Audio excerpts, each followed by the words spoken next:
listening to 89.1 WIDRFM. Welcome, everybody, and good time. This is the 12-Bit Pod, your pod for all things game-related. We have our guest, the 89.1 WIDRFM production manager, Ryan, my favorite boss. Hey. All right. Wow. I appreciate that very much. Good afternoon or morning. I say this every show I'm on. For those listening to 89.1 WIDRFM, I am Ryan Misiak, the production director here, and I'm here on the 12-Bit Pod. Yeah, 12-Bit Pod. That's what we're going with Austin, and I'm gonna let him take it away from now on. Yeah, well, the whole point of the pod, if you don't know, because it's the first episode, so it'd be strange if you did. I'm going to bring on a guest every episode, and I'm going to basically interview them about their favorite game or the game that matters to them. So that brings us to our first question. What game are we talking about this pod? Wow. I could talk about this game for a while, and I have yet to even I have yet to even let you know, for those guests listening in, Austin is just now learning with everybody else here. My favorite game of all time is Call of Duty Black Ops 1. The classic. I had it for the 360. Actually, I first got it for the Wii. Ooh. For those listening, I'm 23 years of age. So when I don't remember exactly what age I was when I got introduced to Call of Duty. It was at the age when I had a Wii. I wasn't old enough for my family standard to get an Xbox. But I was still was old enough to have games, so I had a Wii, and then I got old enough to play those games that you would on an Xbox. Yet I just didn't have an Xbox, so I'm gonna play it on the Wii. So, played Call of Duty on the Call of Duty Black Ops 1 was on the Wii. Sorry to cut you off. No, it's all good, man. COD 4 is initially Call of Duty 4. Modern Warfare is what it's both called, I guess. Is initially the first Call of Duty I played, and that was on the Wii, and then it transitioned to Black Ops. Do you remember what it was like to play on the Wii? Because I've always seen pictures, and it's wild. Wow. I mean, the reason, I don't remember exactly why I got into it. I know my friend got me into it. He begged me to get it, and I asked my parents, and I remember this vividly. I said, if he has it, why don't I have it? Same day, my mom drove me up to GameStop, and we got COD 4. That's nice. Call of Duty Modern Warfare, and I played with him that day. He had a controller you could plug in to the Wii to emulate just a handheld controller. It didn't really look like any controllers on the market, but it was just its own little controller. But I had my Wii came with the Cabela's hunting rifle game, so I had a rifle. The rifle mold where you put the nunchuck and the Wii remote in. So I played COD 4, posted up on my TV, shooting like I was at war. As a kid, I was like blown away that this is where technology's at. I also just looked up the Wii controller. It looks like those old school N64 Sega Genesis style controllers. The ones you plug in? Yeah. I mean, it's I just remember it. They're so weird. Honestly, they don't look like the worst controller. No, I mean, they were great. I begged to get one. I'm just too young to have a job and have any money, but I was like, my gameplay will be so much better with a controller. But I ended up not using the Cabela's rifle anymore, and just kind of sat there and just my brain figured out how to work the nunchuck and the Wii remote without, because you had to aim with I definitely get it. I definitely played some games that maybe weren't designed for the Wii on the Wii too. But hey, we worked. I mean, we made it work, and I mean, a lot of friends in school had Wiis too, and we just me and my other friend just convinced a lot of our other friends to just get it for the Wii, and we had started a clan. That's the new one. I've always heard about the Xbox 360 groups, but the Wii groups, yeah. The Wii Modern Warfare scene is so much bigger than who would have thought. Yeah, I mean that's more Black Ops, where it transitioned to where probably most of my friends got around into it during Black Ops, because that was just well, that was the next game right after. So that was literally just a year after. Yeah, I mean, I remember when it dropped, and it's just crazy for the time. There's an Eminem trailer that had like a cool trailer with that was a Call of Duty breaking Heights, man, through the window with the grappling hook. If those who know who I'm talking about, like it's just like I remember being hyped as a kid. Not that this game needs much of an introduction, because you have given, you've introduced on the first episode like an easy home run, being one of the most iconic probably video games ever. But what is the premise of this Black Ops 1 you talk about? What do you mean by that exactly? Like, what's like, okay, not like, what's like, not the elevator pitch, but like, you know, what's like the tagline for it? What's the general setup, you know? The general setup, as in like the game as a whole, because there's three main aspects to Call of Duty as a whole, and Black Ops really hones in on like all of them like to a perfection. Okay, let's start with what I think is the best aspect of Black Ops, and we'll work to the other two, which is what's your like elevator pitch for the campaign of Black Ops 1? My elevator pitch for I don't really understand what that means. Sorry to. What's like the synopsis? What's like the 2 sentence line for how you would describe just a great gritty like brute story that you play and become involved in as a whole. I mean, like, talk about like a story of deception, a story of like fighting through the hands of government, like, and just like a gripful power with nothing but those who have nothing around you, and you all rally together. I mean, it goes from a nice transition from the past and the present, which I mean is almost seamless.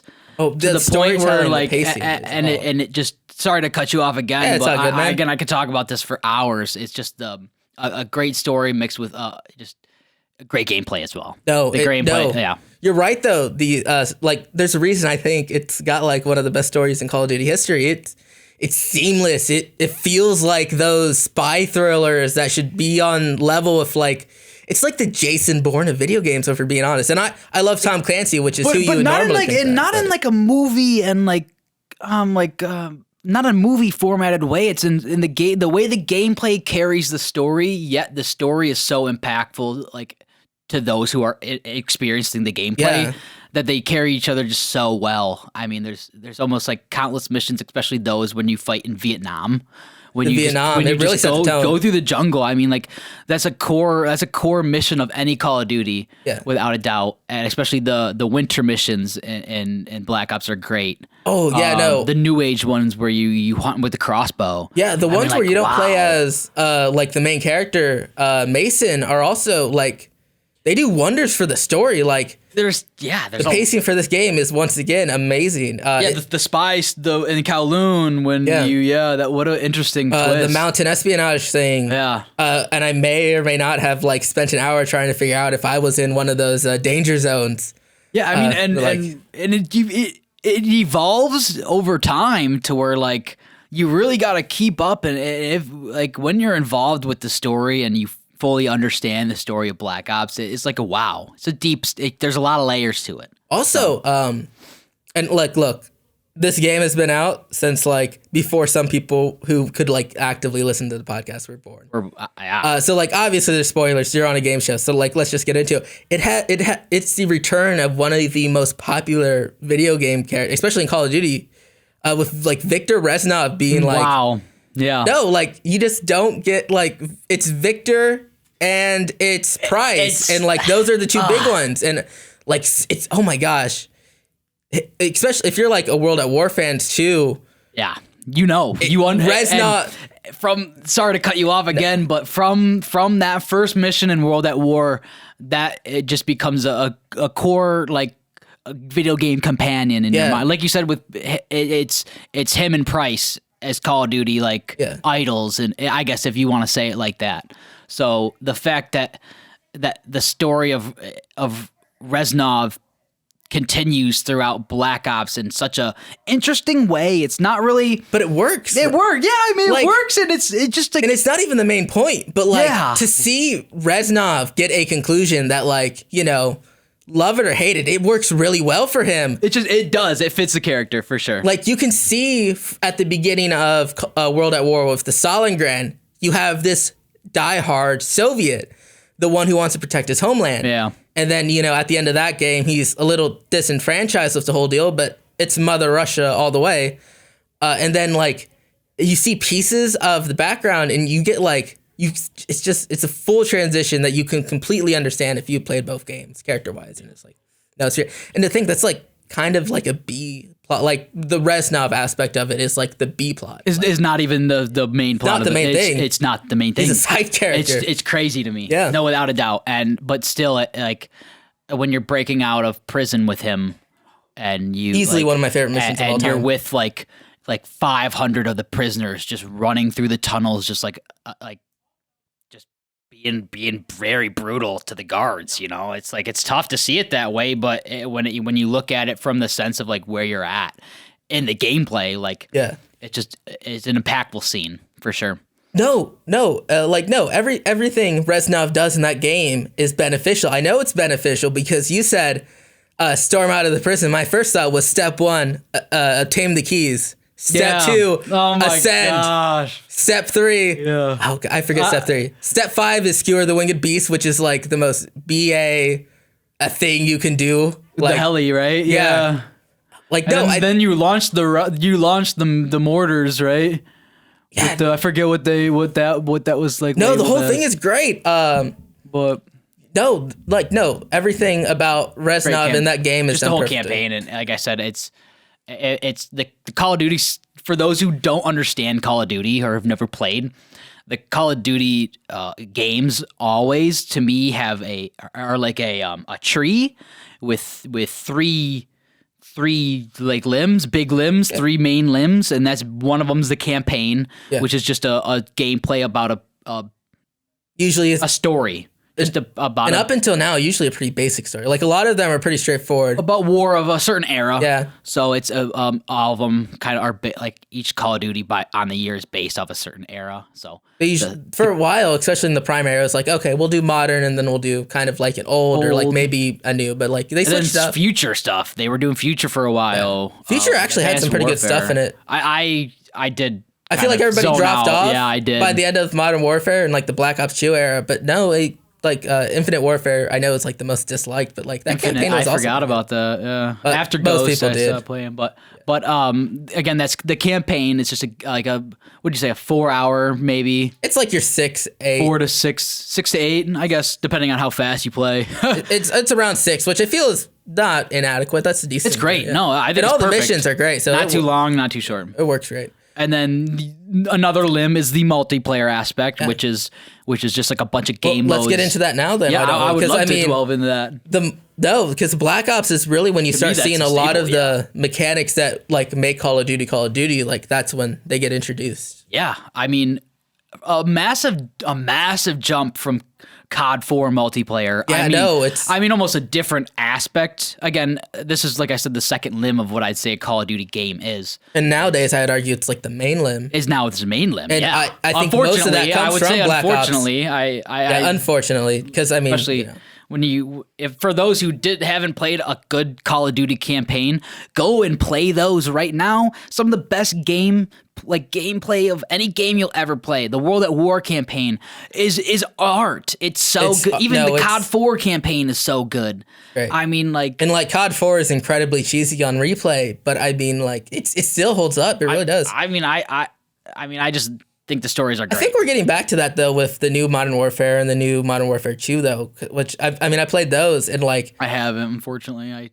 I can't really talk on them. No, but I mean, yeah, not to take away from any of this, but like just real quick, like I played those campaigns, not the multiplayer. I'm not good enough for that.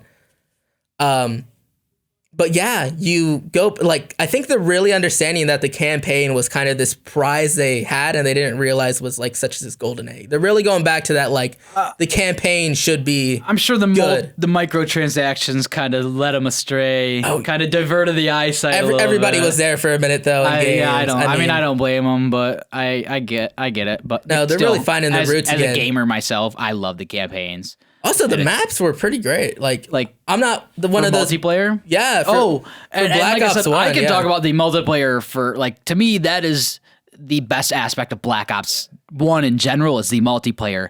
They have some of the most core maps ever introduced to the Call of Duty franchise in general. Nuketown, Firing Range, Summit, Array, WMD. I mean, you could go on listing all the maps that they've introduced that are still brought back each and every year. I mean, they show up routinely. They even had DLC like Stadium that is brought back every year.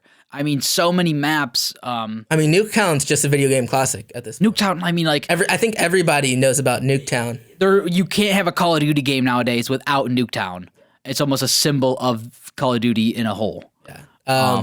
So some of the best maps, map design, 3 lanes, perfect. I mean, when you look at a mini map from Call of Duty Black Ops and you look at one from any Call of Duty recently, you can just see the difference in the map basic like layout. And I understand they have to change that after a time, but I think the arcade style of the Black Ops original Black Ops 1 is just it's shown in the map design. Yeah, no, definitely. So I think again that's why they tend to bring those maps back, is just because the style they have. Yeah, it works really well. And all those maps again are based around that same formula. Especially with when you bring in the gun gameplay, where the Black Ops 1 game modes, like all the game modes we know, gun game was in Modern Warfare, but I feel like also the leveling system. I'm not a big multiplayer guy, but like the leveling system of, hey, we're gonna give you X amount of money every match. Money system. I mean, wow. Right? I can see maybe why they changed from that. It makes sense. But as a kid back then, I thought it was so interesting that like I can grind to get like 500 gold to buy a gold skin. Yeah. Also, definitely the first time kids had to deal like with physical money math. Like for me, it was like a Star Wars, but I know I know a lot of friends who are like, oh, money is a thing I have to save and earn for. Yeah, just like I can't buy all. So many friends were like, oh, Black Ops 1 is where I learned how to save money. Yeah, I forgot that is like a big core aspect to the, and then it was left behind, but at the time, like it was amazing. And they did it well. Where I mean, I can see why it might not be like beneficial for like the standpoint of like people need to keep playing. They'll buy one thing that they want, and then like I don't know. I'm not like an economist when it comes to game design, so I can't really speak on it too much. But like I said, back then I did enjoy that stuff. Yeah, no, it was great. It worked really great too, especially for like casual fans who like maybe they wanted like the one specific gun, and then like you don't have to be level 80, which would take forever. Which is, a problem people talk about with like season pass stuff. You did have to level up and then still buy it. Oh, that's what it was. Isn't that was why I think people were upset about that. But still, you like can get what you want to a degree, Well, it's you just still like, gotta have a grind to it. It's a video game. I love the game so much that I guess I didn't even care at that point. I kind of overlooked that aspect, but I can see how it can be like a little bit too grindy. Instead of just like, all right, you just unlock it by getting to that. That's check mark standpoint. But the gun gameplay, I mean, you said let's talk on the modes. I mean, some of the best modes and core modes that was it wager matches that they wager matches were a big thing because of the money system. When you get bored of like sweating and TDM and search, go play a couple wager matches at like 2 a.m. with your homies. I mean, how fun was that? Poker night for the new generation. Yeah, and like. You could just like bet the money that you earned to either get more or lose it. Like for those who didn't play the wager matches, you earn currency and you can kind of wager that currency in match against the games with other kids. And if you place top 3, you would earn a percentage of the pot. The pot, yeah. You would earn a percentage of the pot. So you'd either like come up just short of what you made, what you put in, or make a little bit over, or make like triple, and that led to like a lot of interaction with others in the gameplay aspect, where you're either trash talking or you're talking with another guy to team up on the number one person, and then y'all split the pot. I mean, it just led to like more engagement. Yeah, which, I mean, given Call of Duty's history, it might not have been the best thing, but like it was definitely enjoyable. But it's a community. I mean, bottom line, even though like it may be toxic, like most of the time, it's still a community. Yes. Also, even outside of the wager modes, you had a crossbow. You had a sticks and stones with Sticks and stones. crossbow and knife being like the only weapons. I mean, you could have. those were all wager matches. I believe. one in the chamber. You had all these. One in the chamber. Yeah. I feel like gun game worked fun game. fantastically just with the wide variety of weapons you had in there. And that revolver is so good. I forget what it's called off the. It is the 357 Python. Python. Yeah. Dang.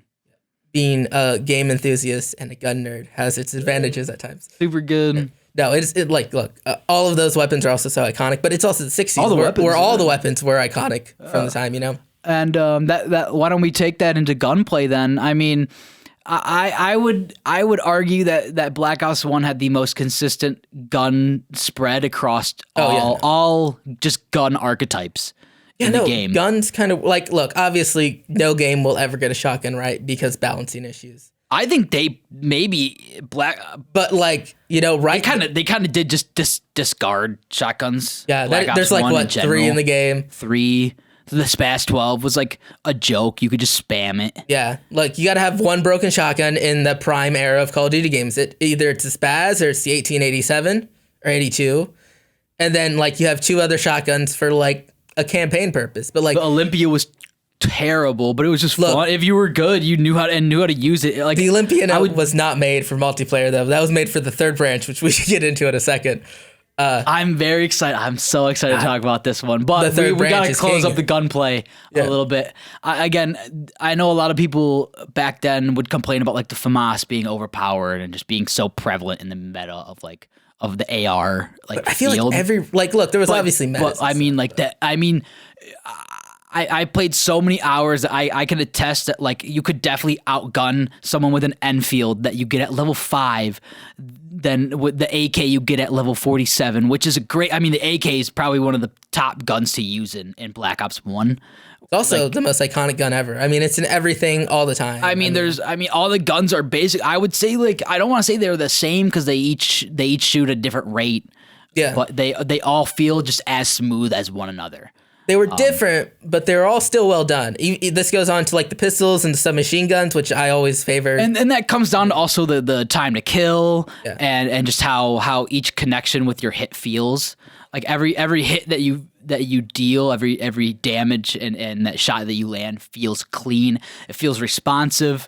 You're not getting too much like void recoil that seems like that's not there for it's always no like sense. an appropriate amount, like the AUG, like I said, the AUG is another great AR, and like all of those guns in there, to me, you could play as well with all of them. Yeah, no matter like what. All the gun had the potential to carry you to that prestige level 100 type stuff. No matter how joke of a gun. Like I remember the Scorpion being the joke of a gun in the game. Yeah. You remember the Scorpion? Yeah, I remember the Scorpion. Not fondly, but I remember vividly one game on Havana. Do you remember Havana? That one. Havana is just very nice. Yeah, that one song rings in my head to this day. But no, I mean you can just run kids with even the worst gun stat wise because you can see the stats. That was I think maybe one of the first CODs that you could see. I think you could see possibly. You could see it in Black Ops in Modern Warfare, which came before. But I think Modern Warfare had the like check bars, like the little bars it'd fill out. Oh, and I think Black Ops 1 was a little more like it was like a bar. It's like a progress, like a yeah. It'd give you like the progress kinda. bar, and then I think it also had a number on the side of it. But yeah. Either way, like I said, all the guns to me were as good as each other. So now, speaking of the guns, let's talk about what the most fun thing to shoot with those guns is, which is the I feel infamous zombie mode. The third branch and arguably the biggest branch. I mean, would you say so? I would fight for it. Yeah, I would too. No, look, obviously I love the biggest campaign. branch, like as in like what? But no, like when you're talking about it as a tree, right? I mean, Black Ops made zombies, and zombies is now a core aspect of all of Call of Duty. Yeah, without a doubt. I mean, Kino der Toten is one of the most well-designed just maps of any game in general. I mean, loading in the loading screen being the comic that it is, the comic style. I mean, it was so great. It told you exactly what you needed to know in the loading screen, and just a fun way. And the menu screen. Sorry to cut back to this, but the menu screen is also a great encapsulation. Oh my god, the menu screen is of like the great. grit and the brutality of the game. Replacing Hudson with just a screaming zombie while you load up is... And you have to, at the beginning of the game, you have to break out. Do you remember that? Yeah, you actually had to break out to get to arcade mode. To even play the game, you have to spam the triggers as fast as you can. So like they almost kind of lock you from playing the game until you interact. You got to work for it. You got to work for it. Or you got to know the guy who played it, which, I mean, for the early 2000s, that was like the thing. The Hero Brians and the Rumors and like Black Ops had that feel to it. The Deep and and then you could go to the computer and you could like do stuff on the computer. You had to type in like zombies or something and unlock arcade. Here's how famous Kendi Tor is. Like a month or two ago over Christmas break, I was playing one of the newer Black Ops that has like all the old maps on it with the family. And the family did not know where they were going because I'm the gamer of the family. I immediately, I was looking around the main room in Kendi Tor and I was like, there's a gun up by that stairwell and there's a gun up there. And if it's anything like the original map, there's going to be a shotgun up there. The M1 Grand should be over there, but they replaced it with some other gun. We're going to take that door. It was just like if you played this game, it's stuck with you and it will probably be stuck with you till like, Call of Duty is irrelevant. I mean, like you load in. And you see that dual staircase, and you see that like underwalking, where that like the little hallway under there. But there's something that like blocks you from going straight into the because it's barricaded on the other side. Yeah, straight into the theater room. And I mean that's like an iconic. You could take a picture of that and people put and that gamers will know. You put it in a museum and it would just be like a popular just pop culture scene, and Quick Revive is right there. I mean, you could blindfold a person and they could draw it for you perfectly. Oh my god! Yeah, no. Anyone who's played it at least 3 times. I know that map like the back of my hand to this day, and I haven't played Call of Duty in like years. And just the way that it slowly eases you in. I know. World at War does a great job with zombies, and I think Black Ops 1... World at War was the base. Like, it was a very beautiful foundation. And the thing is that they did it great. They did, and luckily, I'm very glad that Black Ops 1 took that and then just kind of like... They ran with it. Like you said, ran with it. Also, the characters are maybe a little outdated, sure, but they're iconic. Like the 4 that you play as? The four you play as. And also, playing as JFK in 5. I was gonna get Castro, there. Very interesting twist. I mean, I feel like that's even like almost like a thing that a lot of the community wasn't even exposed to. Yeah, no. So, because it's again, Kino being such a great map led. I think it's kind of the main one almost in a way. Like that's the one you remember from Black Ops 1, but like 5. No, I mean there's so many. Yeah, to me, that is like the key of like where zombies really took off was there. Yeah. That was really what made zombie, because a lot of people didn't have access to 5, because a lot of, especially younger kids at the time, just didn't know about it. Yeah, well, because like, why would they? Because I forget what you had to do to get 5. Again, I think it was a computer in the back that you had to talk to. You had to go and then eventually they just gave it everybody. But like those first... I think so. I don't know if they did. Well, because when I got it a couple years when we were signing into the Ghost phase. I don't remember that. But like opening day, you had to, because I think the one you had to get and use the computer for was the arcade one, which is great and hilarious and it's super fun.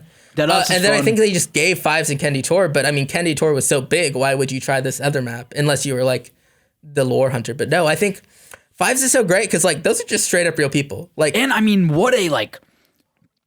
very hectic. Yeah, if you've ever played it like multiple times, like it gets wild. I mean, it's hard. It's hard. It's a tough map. And I mean, with the doctor that goes and steals your gun, and then you gotta go get him, or he'll throw you around somewhere. He teleports you and takes your gun, right? Yeah. I'm sure the bane of many ray gun holders. Just the idea, and for those who remember, there's a glitch where you could get up on the table in the first round. Yeah, no, in the first room. And I've seen. I mean, older games get broken more. When everyone was extorting that glitch out, and they had to patch that one up. But the characters really do make zombies though. And let's keep on going with this because this goes into DLC as well. Oh my gosh, DLC maps! Like I didn't play a whole lot of them, but they're all fantastic for the most part. I think this is maybe where DLC for games and especially Call of Duty. It was like kind of really get big because Modern Warfare had like one DLC like map pack basically, or like maybe one or two. Modern Warfare 2 had some. Yeah, it had 4, right? Yeah, I believe it had 4, but at the same time, like it was strictly multiplayer, and that's it. Black Ops 1 was, I believe, the first Call of Duty that had the multiplayer maps as well as the zombie maps. And let's not like hide the veil or like whatever the term is for it. Let's like the zombie maps were undoubtedly better than the multiplayer DLC. Absolutely. Maps. I mean, like sure. You had Ascension, one of the most fun. I mean, like Ascension's great. Like, wow, you could just sit up on that platform, the helipad, and train for like 100 rounds, and like you could do that for 8 hours. You also, if I'm not mistaken, Black Ops 1 also had Moon. Yeah, it had the Buffy the Vampire and Machete one. It had what is that? Call of the Dead. Call of the Dead. Call of the Dead, which is the ship map. And then it had Shangri-La, which is the one with the space monkeys, which will take your which will just hurt you and take your they're weird. I forget what they do. I'm an Uncharted 2 fan, so anytime Shangri-La is mentioned, I just think of that. And the fact, it's weird. I just love them. I just remember the map because it was so revolutionary for the time because like it was the first zombies map where like, whoa, like this is like a maze. Yeah, like I have to really be smart about what I'm doing. I can't just run an endless train. Yeah, like I used to in a like I said, in Ascension, you could just sit on the helipad and run for 80. Well, here's the thing too. I think another thing about zombies was that it took itself just seriously enough, right? Like you had 5s, and like very hard map. A lot of things are coming at you that aren't just zombies. But also, you have John McNamara, Fidel Castro, JFK, and the main antagonist of the campaign. Yeah. And like the opening scene with JFK is like, he does that like an armed society is a polite society, and just open, like, it's just wacky enough. It's just huge enough. And it's like you said, it's a very like it's just weird and fun. Like it's just weird. Interesting. That's why, like I said, for those who haven't played the campaign of this Call of Duty, go and play it because you're missing out on a great story that like it really does intertwine with like real life events and name drops like. Well, you meet JFK in like level 3, and then also not to spoil anything, but the game did come out in like 2010. Yeah, you probably heard it by now. It is heavily implied the main character killed JFK. The end credits scene is like, hey, buddy, you almost certainly killed JFK. It did. Yeah. It's a brutal. I mean, the ending is a very interesting ending. Yeah. I think it being 2 stories in one kind of helps with the ending a little bit, but like I said, it's an interesting ending. But to get back to the DLC maps of zombies, and even how like the character, like you can tell they just put so much love and like it was so kooky. And this is where obviously developers probably got to let off steam because like Call of the Dead has Machete, Buffy, and who are the other 2? Because the other 2 were I don't remember. Isn't it like Ash from Ash vs. Dead? I have no clue. Okay, I don't remember. I'm gonna Google it. That was probably the map I played the least. Because that's the least I don't remember map. even know why I didn't play it that much. I was usually playing multiplayer, and when I did want to play zombies, I was playing Moon when it came out because that was the last one to come out. So it was like probably the last one I played the most. Okay. It was Sarah Gellar, who is Buffy, Danny Trejo, who's obviously Machete, Michael Rooker, who I'm sure if we like pulled up the IMDb page, we'd realize, he's super famous. Yeah. And Robert Englund, who again, I'm sure he's super famous, and we're just the new kids who can't remember. Dude, but no clue. they like the maps. It's a big deal. I remember it being a big deal. Oh, yeah, no. First time that like famous people were implemented probably into Call of Duty and like a pop culture prominently aspect. too, because Victor, the guy who voices Victor Reznov, is super famous, and there's always like forget what he does. He's Gordon in the Nolan series. I don't watch that much stuff. Yeah, no, it's hit or miss with Noah. But again, that kind of twirls into a point I missed. Great voice acting in the game. I mean, characters, multiplayer, it's all great voice acting. And these characters are ones that you you stick with for a while. Yeah, it's like I'm pretty sure Ice Cube or one of the big rappers of the time was like a main character too. So I forget what it was. I think he was with he's one of the Saw guys, the SEALs. Or the prior to SEALs. When you're playing Russian roulette. Yeah. He's your That's he's your big partner. scene. I mean, talk about that. What a brutal scene too. Oh my, if y'all know that scene, sends chills down your spine when that game is so good at convincing you to be angry at things. Whether it's a Prison Break or Russian roulette, like you feel for these characters. Yeah, the Russian roulette one's brutal, and then especially the scene, the gameplay right after really makes you like. I mean, it drives you to finish that mission out, you know. No, like especially with I remember I'm playing taking the heli at the end, and you're like just pumping down rockets, and you're like whatever. You're like y'all like tortured me back there. It's tough. Yeah, no. So, to sum up what we've been talking about, though, Black Ops 1, iconic. You should play it. If you haven't played it, find it somewhere. I'm sure there's a GameStop or a local store that'll sell you refurbished. And, like, even it should be free by now, honestly. It should be on Game Pass or something. It's not. You know how that company is. You're listening to 89.1 WIDRFM. This is the 12-Bit Pod. This is the 12-Bit Pod. And hosted by... Austin, your mostly humble host, about all things game related. And you can find this online at widrfm.org. The best website I've ever been to, if I'm being honest. So this was the production manager, Ryan, with Black Ops 1, a staple in gaming history. And it's been a pleasure to have you. See y'all next pod.